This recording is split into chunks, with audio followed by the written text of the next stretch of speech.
Hello বন্ধুরা, আরও একটা নতুন ব্লগে সকলকে ওয়েলকাম জানাচ্ছি। আশা করছি সকলে ভালো আছো, সুস্থ আছো। বন্ধুরা, আজকে আমরা এসেছি শ্রী পশুপতিনাথ টেম্পল এবং বৌদ্ধ বিহারে। বেশ কিছুদিন আগেই এই টেম্পলটার কথা আমি আমার এক বন্ধুর কাছ থেকে জানতে পারি, আর তাই সবাই মিলে আজকে চলে এসেছি এই টেম্পলটাতে।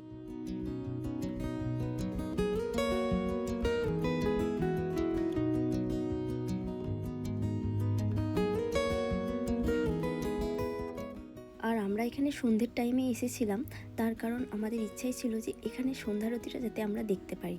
কারণ আমার যে বান্ধবী আমাকে এই সেন্টারটার কথা বলেছিল, সে বলেছিল যে এই রকম সময় গেলে নাকি খুব ভালো লাগবে। আর সত্যিই তাই, এসে দেখলাম এখানকার পরিবেশ এত সুন্দর এবং এখানে সমস্ত রকম দেবদেবীদের আরাধনা করা হয়। আর আমরা যখন এসেছিলাম তখন চলছিল সন্ধ্যারতি। আসলে দেশেই হোক বা বিদেশেই হোক, আমার মতো হয়তো অনেকেই আছেন যারা মনে করেন জীবনে আমাদের নানান রকমের নেগেটিভিটি এলেও সেগুলোকে ওভারকাম করে সঠিক পথ দেখান আমাদের কিন্তু ঈশ্বরই। আসলে আমি খুবই ধার্মিক এবং ঈশ্বরে বিশ্বাসী। তো জানি না আমার মতো তোমরা কারা কারা আছো, আশা করি আমার দলে হয়তো অনেকেই আছো। তবে এক্ষেত্রে তোমাদেরকে একটা কথা জানিয়ে রাখি, অনেকেই মনে করে যে আমেরিকা মানেই হচ্ছে জাঁকজমকপূর্ণ শহর, এখানে মানুষরা শুধু পার্টি করে, আনন্দ করে, ঘুরে বেড়ায়, এই সবই। কিন্তু সেটা একদমই ভুল। তোমরা এখানেও অনেক মানুষজন পাবে যারা হয়তো প্রতিদিন এইরকম কোনো স্পিরিচুয়াল সেন্টারে যায়, কিংবা প্রতিদিন সময় না পেলেও সপ্তাহে একটা দিন কিন্তু কোনো না কোনোভাবে সময় বার করে তারা এখানে চলে আসেন। তারা ঈশ্বরে বিশ্বাস করে, তাই না আসেন। তো যাই হোক, এই মন্দিরটাতে এসে দেখলাম অনেক রকমের দেবদেবীর আরাধনা এখানে করা হয়। তো আমিও প্রথম দেখছি আর কি, যেহেতু আমি এখানে ফার্স্ট টাইম এসেছি। তো চলো, এখানের মন্দিরে যে সমস্ত দেবদেবীরা আছে সকলকেই তোমাদেরকে একবার করে দর্শন করাই।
এখন এখানে সন্ধ্যারতি শেষ হয়ে গিয়েছে, আর এই মন্দিরে যারা প্রিস্ট ছিলেন তারা এখন আমাদেরকে শান্তি জল দিচ্ছেন। শান্তি জল দেওয়ার পর এনারা আমাদেরকে প্রসাদও দিয়েছিলেন।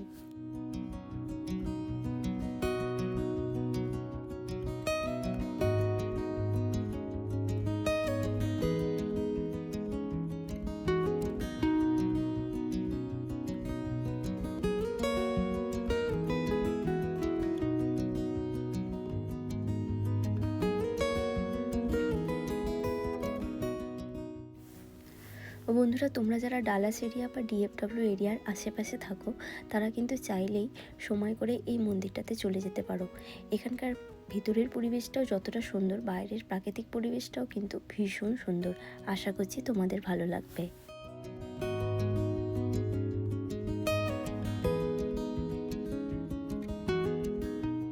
যে সকল বন্ধুরা দূর দূরান্ত থেকে আমাকে দেখছো তাদেরকে বলবো, তোমরা যদি আসতে না পারো মন খারাপ করার দরকার নেই, তোমরা না হয় আমার ব্লগের মাধ্যমে দেখে নাও। তো যাই হোক বন্ধুরা, আশা করছি আজকের ব্লগটা তোমাদের ভালো লেগেছে। তো আজকের ব্লগটা তাহলে এখানেই শেষ করছি। আবারও দেখা হবে নতুন আরও একটা ব্লগের সাথে। ততক্ষণের জন্য সকলে ভালো থেকো, সাথে থেকো।